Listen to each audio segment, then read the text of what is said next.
Hi there, I'm Isaac, and today I'm going to teach you how to play Biblios. Biblios is a card game where you're a monk in the Middle Ages, competing to have the best library. There are only a few components, so the setup is pretty simple. First, you have to know how many players you have. Let's say I have 2 players.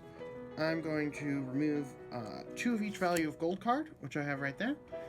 I'll just put those off to the side. Then I'm going to shuffle the deck a little. You could also shuffle the deck when you're putting it away, but I'm shuffling it now.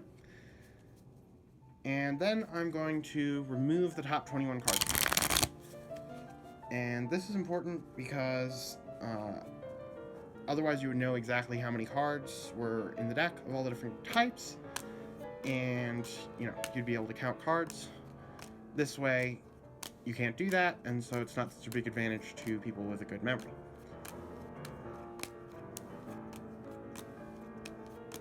So I'll just leave those off to the side. Next setup thing is you want to take this setup board, or this scoring board, and put all the dice on it with the 3s face up. That's the initial value for these, and that can change throughout the game. We'll get to that in a second. Then, for the 3 different kinds of cards, before I get into the actual gameplay, there's category cards, which are the most important. They look like that, in all different colors. And obviously higher values are better. In red, orange, and green, there's only 1s and 2s, and in blue and brown, there's 2s, 3s, and 4s. Now, the other type of card here, there's a church card. And so what that lets you do is modify the values on the scoring dice. So this one has 2 dice and +1. So that means I get to give 2 dice +1. And so let's say I wanted orange and red to both be more valuable. So I would just take these, move them up, put them back on the board. Simple enough.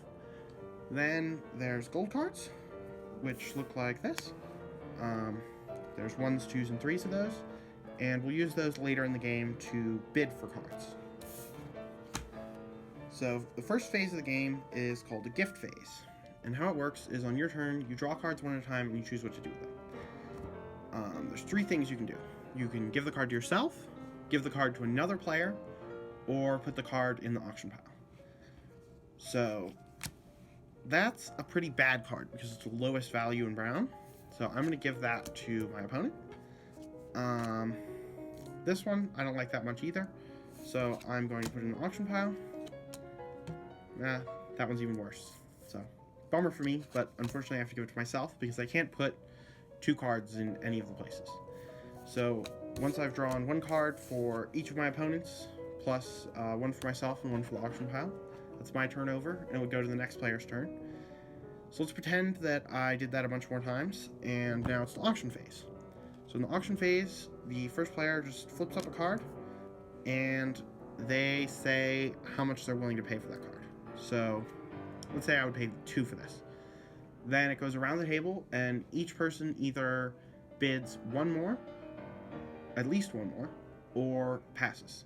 Once everybody's passed, whoever had the highest bid takes the card, pays that much money, and it's the next player's turn to flip. So we did that a bunch of times, let's say, and now we're ready for the scoring phase. So we take this board here. Hopefully you can see all that.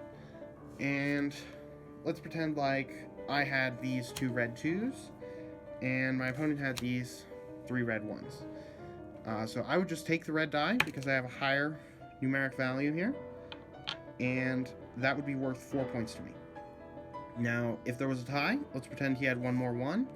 Then these letters in the bottom left would come into play, or bottom right, sorry, and whichever person has a letter closer to capital A wins. Then we would just count the dice and see who won. For a little bit of general strategy advice, you usually want to focus on 2 colors. So like in this case, that would be, orange and red that I was focusing on. And you want to use your church cards to bolster those colors and decrease the other player's color. So there's some church cards that let you decrease dice. So I would say we want to decrease green. That's about it. So that should be enough for you to start your first game, and I hope you enjoy it.